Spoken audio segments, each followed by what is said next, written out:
This is AV SuperFriends On Topic, a 30-minute monthly roundtable focused on a single topic. This discussion will be opinionated, to the point, and saturated with our well-known blend of painfully won expertise and deeply ingrained immaturity.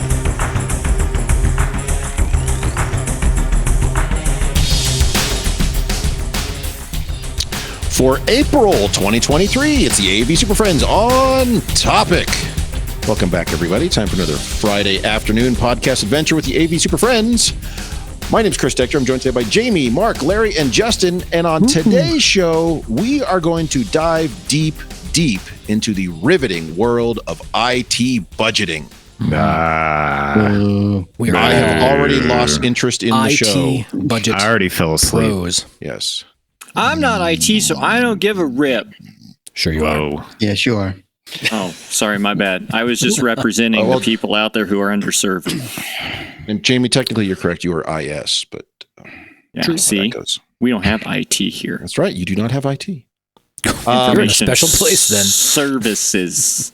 So I guess I'm so uninterested in this topic. I'm at a loss of where do we start? Do we want to start wide scale, how we're putting together overall multi-year plans, replacement cycles, individual projects? What's the I'm bored.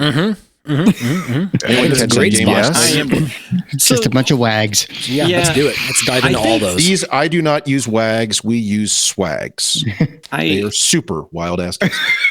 Yeah, this topic is so broad that it gets so nitpicky and boring so quickly because my budgeting system is not yours, which is not theirs, which is their state's different. Oh, wait, we're a private Jesuit, so ours is different. And it just, everybody is a little bit different on their budgeting. I think what could be interesting here is if we talk about, like, when we all know we have money, so how do you spend it? We do. Right? I mean, have money?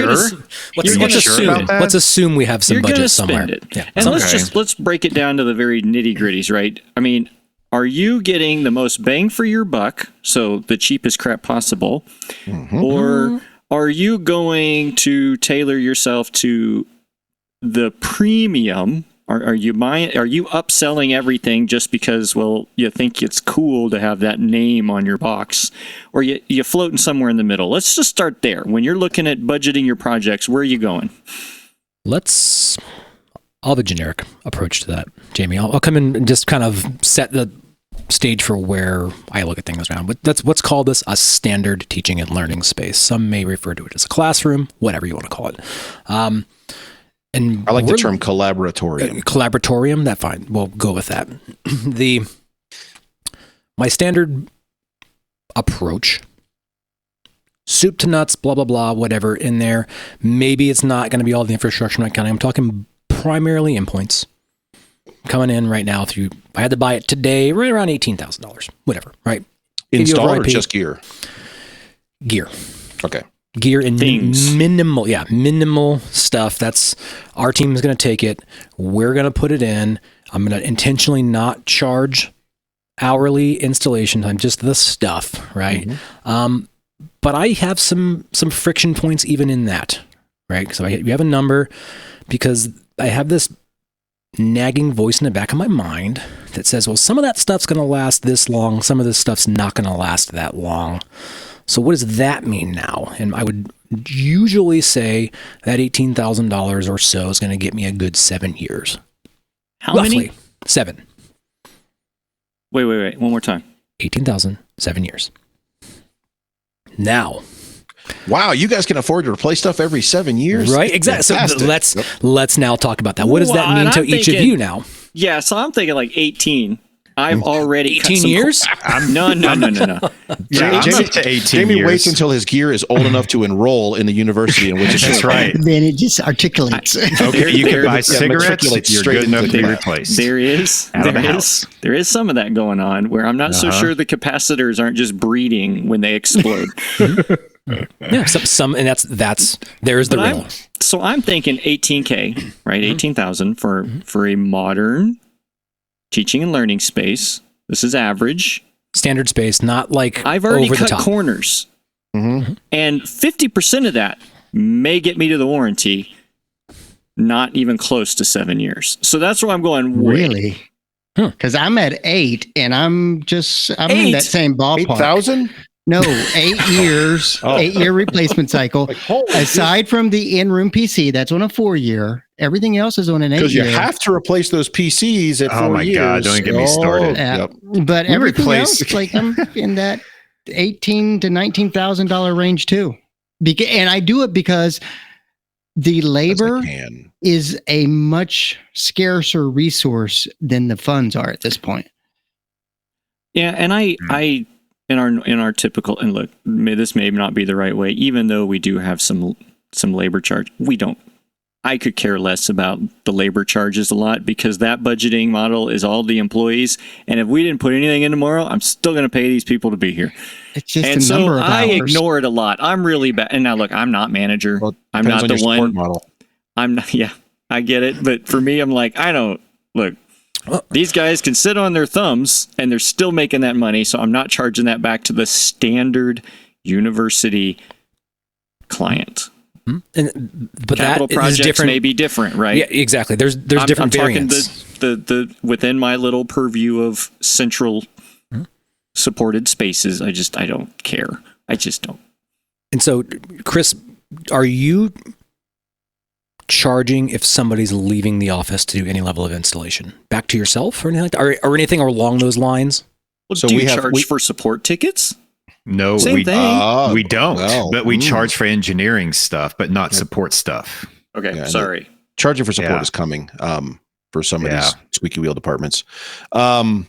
So I was just looking at my numbers here. I just finished this week, so I'm at 22,100 for my basic room, for which I've already cut corners. Now the question is, can I get another $4,000 out of that? Probably, but I'm doing things like, to your comment about life cycle, I am including every single thing in here, including some infrastructure pieces that I include, like the specific wall boxes I like and things like that are in there regardless. The projector mount plate, right? I understand that, but I want everything. Yeah. Well, the projector plate, the box that drops into the ceiling grid, I want all that stuff in there because it often gets overlooked.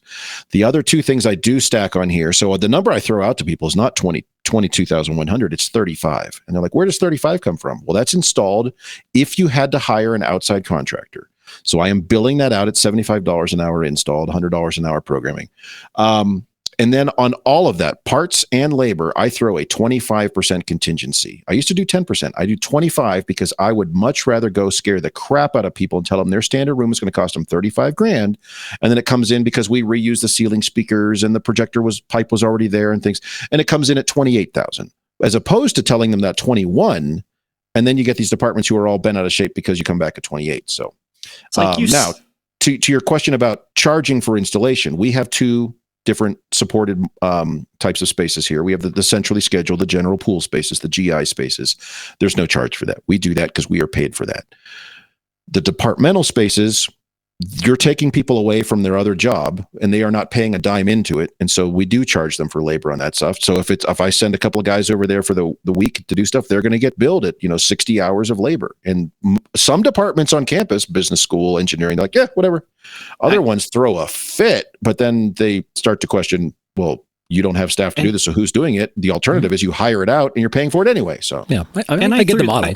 I threw that out there more along the lines of when I don't care about labor costs a lot, it is that centrally our core mission, part of why we're hired here, not the capital projects, the external, the not centrally departmental spaces. That's all. I get it. Well, we're in that same boat that Chris is, but to kind of counter that point, Jamie, even though I don't charge the university when we go out and do 70 classrooms a summer, those labor hours are still a finite resource that I have to manage. And if I'm planning on doing this many this year because my equipment didn't come in from last year, I have to figure out where those extra hours are going to come from. I mean, that's honestly the bottleneck and how many rooms I'm going to be able to do this summer versus last summer is just I need to labor capacity. outsource some labor. it was interesting because we had the same conversation, Larry, where we were looking at like X10, right? When I did X10 and when I do proposals, I told them, I'm like, my currency of choice is not dollars, it's hours, right? Mm-hmm. To me, in trying to actually have that conversation with some of these other outside firms, where it's like, listen, I'm juggling hours of day. I'm not necessarily needing to extrapolate that into dollars and cents. And so it is a different type of budget, but it's not necessarily currency that we would normally recognize. It's still a finite resource, yeah. Right. It's okay. All right. Fair enough. But in this discussion of budgeting, how do you go, and for the folks listening, right, how do you go to your administration and how do you navigate that discussion of my budget isn't necessarily dollars and cents? How do you approach that? Because this is a different level of budgeting that we don't normally think about. Well, typically, if somebody wants a proposal, wants a space, they want it done now, right? And so there becomes the friction point again, is that I totally respect that you'd like to have this right now. The stuff you put in 18 years ago when Justin did it for you is now dead, and you want it done so you can have class in there tomorrow. We all know that's not going to happen. So you just described my budget model. I don't really need to say anything. I was waiting for my opportunity. Now I don't have to say anymore. So go ahead, Justin, Marc. you have a unique one, so hang on to that. I'm just being quiet here because I'm just going to blow the shit. I'm like standard deviation -7. So, so we're very upfront with people that, hey, here's your proposal for your stuff. And along with that, we're booking for 24 right now, not 23, 24. Oh, that's a good point. If you would like to get in line with that group, here's your cost. If you would like me to contract with an outside vendor to have this installation, it's going to be cost plus labor, which could exceed $10,000, $12,000, depending on a space. I will work as your advocate with that interface. But however, there's going to be additional charges should you want it to be expedited. And we're very transparent with where we're at and where our schedule is kind of sitting. Justin, lay it on us, man. What are we getting this year? What are you retiring that just became of age? We're still rocking MPSs. So I took a Panja out last week. Did you? Ooh. That's pretty old. But yeah, we're finally, after 12 years, 11 years, somewhere around there, of opening a building. We did the whole education building. Everything's been falling apart over the years. Can you find this on eBay? Like, no. So finally, the dean said, okay, we've had enough. We're going to set aside a bunch of money. How much is it going to cost to replace all of our equipment? It's like, all of it. So we had to have those discussions. What do you mean all of it? And we are simply replacing projectors and back-end equipment and UIs. And that's about it. The computers, of course, have been replaced every 4 years. Now we're going to replace speakers and mounts and things like that. So we're going to try to get that knocked out this summer. But on our campus, talking about the -7 standard deviation here, our standard classroom cost for equipment only is somewhere in the $9,000 to $10,000 range for a 30 by 30 or classroom. Larry's like freaking out. It's like, yeah, I'm used to it. I understand. What's it sleep at night? Yeah. What do you get? What am I getting for that? If I give you a check for $9,000 and I have a classroom, what am I getting? You're getting a dedicated computer. You're getting sound in the ceiling. You're getting a projector. Wait. Is that like creaky pipes and shit in the ceiling? What's that sound in the ceiling? Yeah. Is that a brand? Sound. The mice. Just single speaker up there just blaring away. Yeah, one of those sphere-looking things they put in the middle of elementary gyms. That thing. The sound sphere. Yeah, we took that out of our workout facility and put it in classrooms. Yeah, that's smart. No, it's just like 4 or 6 speak. Just general coverage, and that we don't have any cameras, no microphones, no hearing assistants, nothing. You're showing a computer, one source, one projector. You're showing a laptop, 2 projector, sources. 1 projector, pull down manual screen on hooks, and a button panel, and that's about it. Where am I switching? What's going on? Who's doing my switching? The projector, I would assume. No, you probably have so our standard classroom is a MPC3 102B. This is changing. We're mitigating some of this. What's switching? But yeah, what's the mechanism? Yeah. Then the DMTX 202 with a dual HDMI input that auto switches with HD base T out, HD base T is the projector. That's it. That's all you get. For a moment, I thought you were K-12. I was really scared. We're really okay, clear. We're close. He's one box away from it. And then we take the audio out of the variable audio out of the projector and then bring it back to the amplifier. That's okay. That's okay. No problem with that. Yeah. So our control point's the projector and the Crestron DMTX, and that's about it.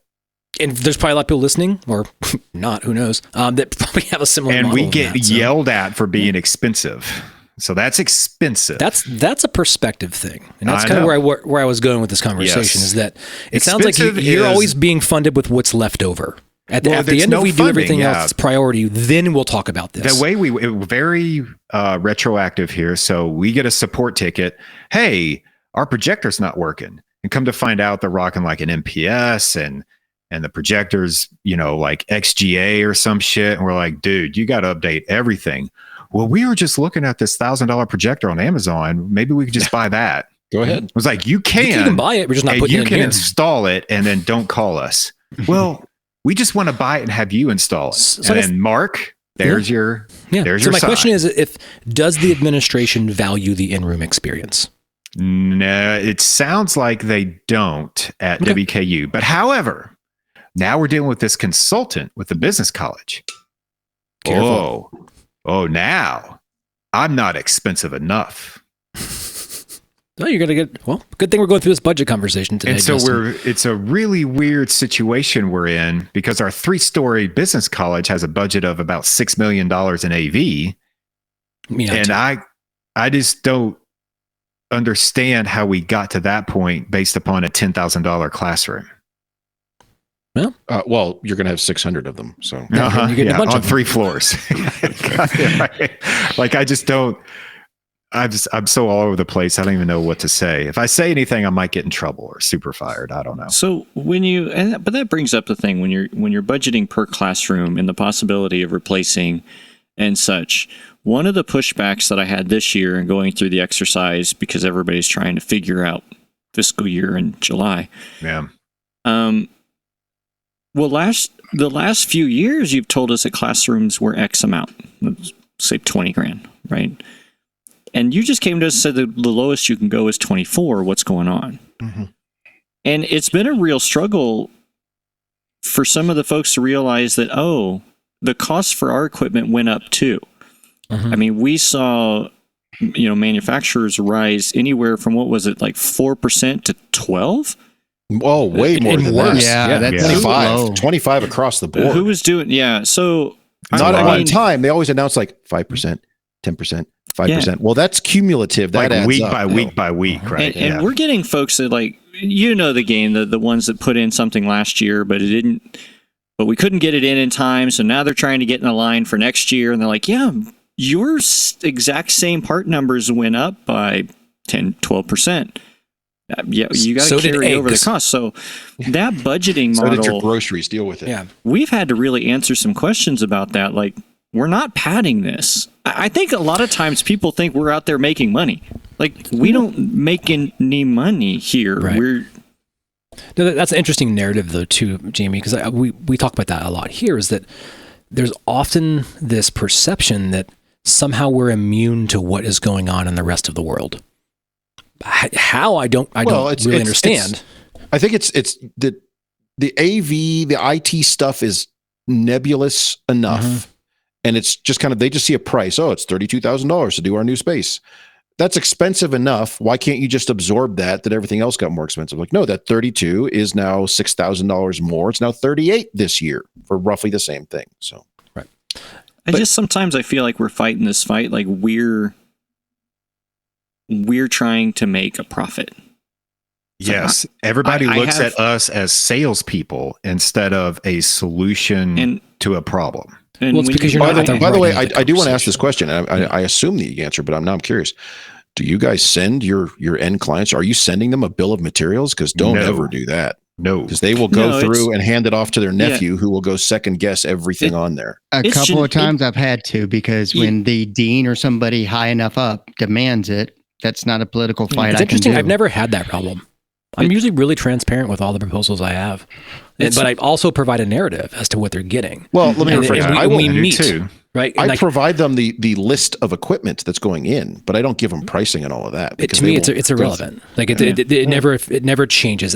It's when I meet and consult up front before we ever get it, I'm going to say, what's this going to feel like to you when I come back and say this is $15,000, $20,000? So we can't even send out a bill of material because we've done that before, and clients would go out and procure it on their own and then just ask us to install it. And it was like used equipment they bought from somewhere. So it's just, we can't so we're giving, here's your solution. Here's the price. Here's the scope of work.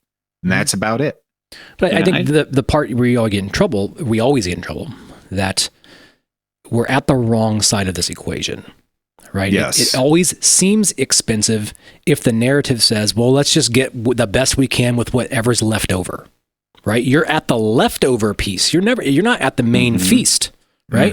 We've already spent all the money on nice light fixtures, furniture, and really high-end carpet, outlets and plugs and desks.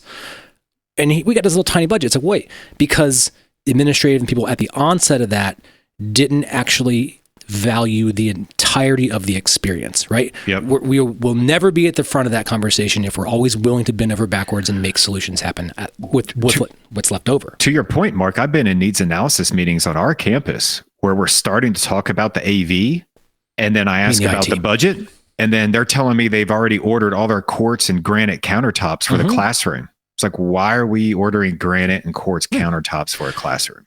But they're already ordered, so we only have this much left. So I'll share with this a recent consultant we're on, right? Because I think it's relevant to this conversation. A unit on campus, one of the consultants, an empty conference room, nothing in it, no technology whatsoever. And I asked, what's the primary work that happens in this space? How important is this space to your mission and vision and value of which your organization delivers? And they said, we meet with every single potential student recruit through athletics is going to come through this space. And I'm like, this is their first stop. Yes. And I'm like, let me guess. You have people coming in remote, and and you spend the first 35 minutes of every meeting wondering if their laptop is set up correctly. And they're like, exactly. We have that problem every single time. So what can we do? And I said, well, it sounds like you're doing a high-end type of collaboration. This is a very important touch point for every student that's going to potentially come through your organization. And we want to make sure that experience is reflective of the brand that you want to put out. If this is the first thing they're going to come in and see and hear and touch anything about the university, wouldn't we want to make sure we're putting our best foot forward? And like, absolutely. It's like, okay, then we want to have a high-end collaboration space in here with the correct tools. We're going to treat the room the right way. I'm not going to give you the Maserati stuff, but you should have a nice standardized system so you can be supported from anywhere on campus, much like every other executive space that we have. And they're like, yeah, absolutely, yes. And I said, what's it going to feel like when I say this is going to cost you $12,000? They're like, oh, well, we weren't expecting that. That's way over. We were thinking maybe a couple $1,000s. I'm like, okay, so you just said you're at the bottom of the Pac-12 for recruitment for academic reasonings. This is your spot you have in here that every student comes through, and you're losing out to all these other institutions around the country. They said, yeah. And you said you had a couple $1,000s, and I gave you a $12,000 just rough estimate for this room. Are you really willing to put $12,000 and risk your entirety of your organization to have success over $12,000? And you're like, well, no, if you put it that way, it doesn't really make sense, does it? I said, well, of course not. So what are we talking about here? Totality of the value of the experience. And once we put it that way, they're like, oh yeah, this is critical infrastructure we're talking about because it is the brand of the organization. We have to get our conversations to that level, not with leftover change. It becomes critical to the operations of the university. I think that conversation's easier to have though when we're dealing with those departmental one-off spaces. When we're talking about, a couple hundred standard classrooms across campus, that's when it becomes a commodity. And that's when we are getting less into the use case and more into this is the standard deliverable we can achieve. But I think it is about the reputation of the work and what we are delivering for the totality and understanding that, we are going to this part of the organization, my organization, your own organizations, because of the quality of the experience that we're going to get and the numbers we're getting. They're not gouged numbers. They are the honest costs and what the university wants to do when this is deemed an important critical infrastructure. I think my biggest problem, kind of going to what you're saying, Mark, is we have that conversation. Yes, this AV, this space is important. Whatever the case is, there's an agreement there. But the agreement is that they think that critical space AV is solvable by $2,000 to $3,000. and then our professional opinion, it's 8 to 10 grand. Mm-hmm. And then that friction point of who's right is the battle that we have a lot on our campus. It's not the argument you of shouldn't the allow space is yourself to important or get to not. who's right or who's wrong. That's not the point. Well, and the point is, how do you get them to buy into the solution? So Justin, here's how I do it. I tell them straight up, if you want me to be able to send my team over to support this, then you have to meet our minimum standards. If you can buy whatever you want, they can buy their stacks of owl cams and Logitech things and whatever, that's fine. And I've had to tell a couple of students who are also, very happy to help people. Hey, if you see that, turn around. We have 2 lists of what is an official room. So right now we're actually working with space planning on that to get rooms taken offline. But that is a big hammer to wield to say, if you buy our stuff, yes, it's an extra, what'd you say, 12,000 versus 8,000. So it's an extra $4,000 or $5,000. But what that comes with is Justin and his team will come over with screwdrivers and pliers to fix it. So, and that's that carrot stick approach. And we usually have to pull the stick out almost every project to, get pull the stick out of where? You don't want to know where. It's up by the sound of the ceiling. Yeah. So it's just it just seems like they want to argue about something, and we're just that next argument. And then after they're done arguing with us, they're going to go argue about somebody else about printers. It just seems there's a lot of friction points on higher ed campuses these days, and it's all revolving around money and resources. Culture, and we're almost in a losing battle. Well, and Mark, you just said it there. It's a cultural thing. I arrived here a little less than 2 years ago, and we have a whole bunch of rooms that are hugely overbuilt. 16 by 16 matrices in every room because every source and destination goes in and out of there. And so at some point in the past, people thought it was okay for hey, a standard room, $80,000, you got it. Mm-hmm. And then when I come back to them and say 27, and they're just like, "What? You are ripping me We off." just spent How does that $125,000 15 years ago. Do you mean I have to spend another $20,000 today? Yeah. If you need a new car, you got to buy one. And a lot of it, unfortunately, comes from larger capital projects or special one-time funds, or there'll be legislative or federal or state monies that are like, "Oh, we're going to do a general." With the CARES funding, there's general federal monies for this, and so people threw money at things. Yep. And as opposed to I think the right model would have been keep building what you are normally building, just do a lot of them. Yes. As opposed to, no, we have Cadillacs everywhere. Yeah, exactly. Right. I've seen that a lot with the capital projects. Oh, it's free money. You end up getting active learning spaces and things like that are great, but if they're not budgeted as part of the replacement cycle after that, really drains the overall experience. There's no sustainability plan with that one-time funding piece, but it's a problem I think every university is up against right now. So, do any of you have any programs where if you go out and do a consult and you deem like this is a worthy cause, they are operating clearly from a culture of scarcity, but this is, like I said before, critical infrastructure for the work of the university. Do you have any pathways for folks to get funding, whether it be internal granting process, funds matching, anything like that? Like formalized, or like I like these people and I like their program, so I'm going to go pay for it because I've got ding, ding, ding. Yep, there it is. It's the you know what? English has been crapped on for about 400 years. And sometimes it's what I just took out of whoever has money. So the Daddy Warbucks experience across campus, who updates every year and a half, guess who's getting it? English. Okay. And so there is no internal would there be even an acknowledgement? It's Jamie thinks you're cool. Yeah. Right. So, but if you took that and went to your leaders and said, "Hey, I met with this group. What they're doing. This is real work that is imperative to their organization and their success, and is actually putting the brand at risk." Is there even a receptive ear for that, for the proposal? You've done the legwork. Here's the narrative. Here's why it's important. Have you ever tried that? Yes, but that's part of our discussion, and when we're budgeting and funding those generic learning spaces, is that the goal, the initiative is that we focus that money on those underserved areas, because the reason that we exist as a generally scheduled thing is to help those courses in order to keep a status quo across all of the different departments and education units across the university. So that's part of that funding. Like when we go in and we say, hey, we want to do 12 rooms this year because that's all the money we have, but we're focusing on those that are underserved.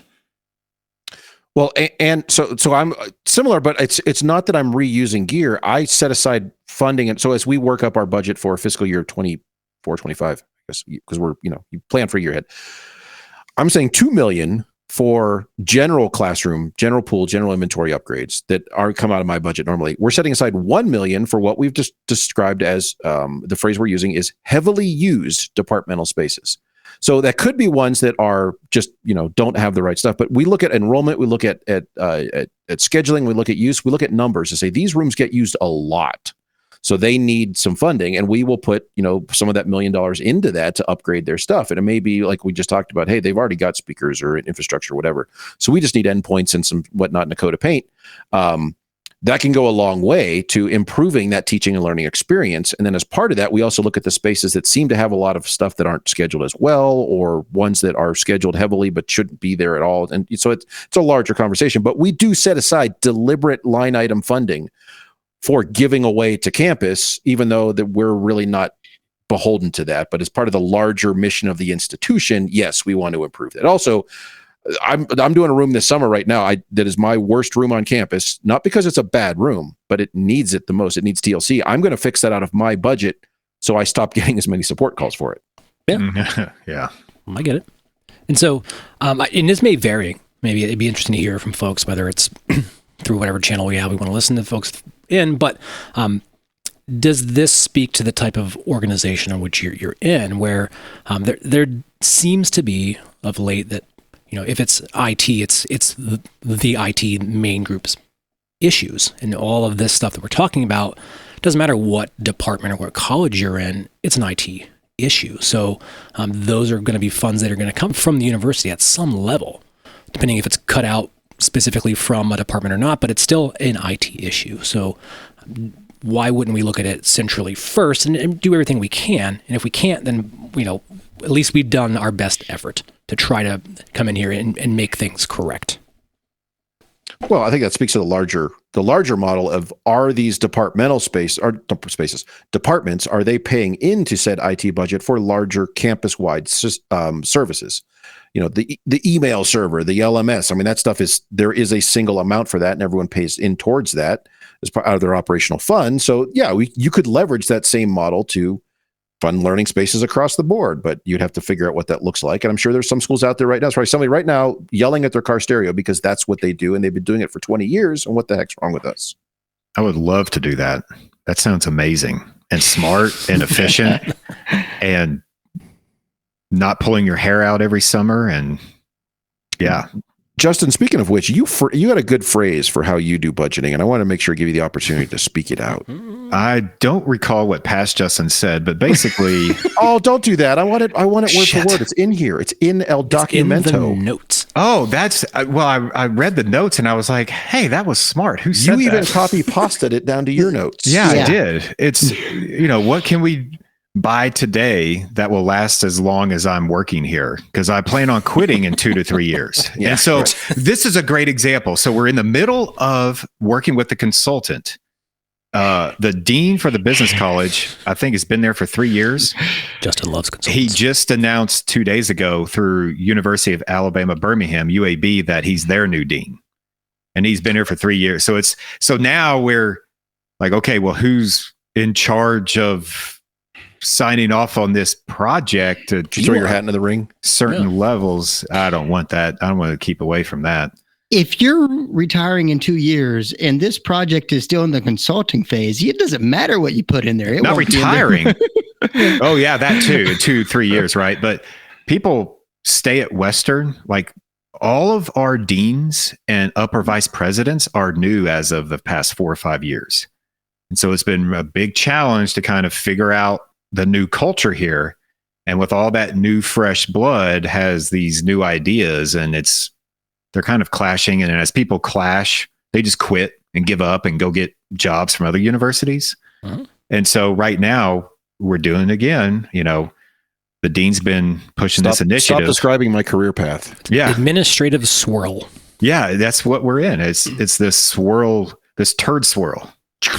Perfect. Right down the You toilet don't, bowl. you don't have to be the fastest. Just got to outrun the slowest person. That's right. Outrun the second fastest. All right. So that's IT budgeting. I think we got this all sorted out, right? We all have a good model moving forward. Yeah, exactly what we're doing. We've all got a shared us. spreadsheet. It's great. Yep. Just punch your numbers in and you're done, right? If you want to know what we're doing on those standards, let us know. Reach out to me. I'm not afraid to share. You can see what's going on under the hood if you want to know. No, Of any interest. Maybe we should publish like some of those, our bog standard spaces. It's not a or secret, something. so if Yeah. you want to know what we do, reach out. I'll share them. I'm curious if anyone else can do a standard room for less than 8,000. I think WKU. I think You got the low prize. part on We're it. close. Well, yeah. But it's all about what are we calling standard? Like, obviously, I think what you all are doing is more standardized than what we're doing for a university level standard's a classroom. standard, right? Even low standards are standards. Anyway. Okay, if you can teach and learn them in there, I guess we're good enough. Teach and learn. Teach and learn. I said teach them and learn them. Teach them and learn them. Learn them well. Learning them. What are you guys doing in Kentucky? Learning them, people. We learned. We learned. They've been learnt on. Learnt it. Done been learnt. Done been learnt it. All right. Thanks for putting up with yet another episode of AV SuperFriends On Topic. You can contact us with questions, topic ideas, or general complaints at avsuperfriends.com.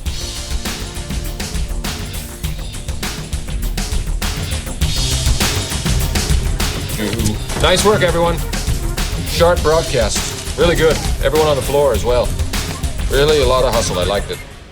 The opinions expressed by the AV SuperFriends are solely those of the individuals and do not represent their respective institutions, organizations, companies, or clients.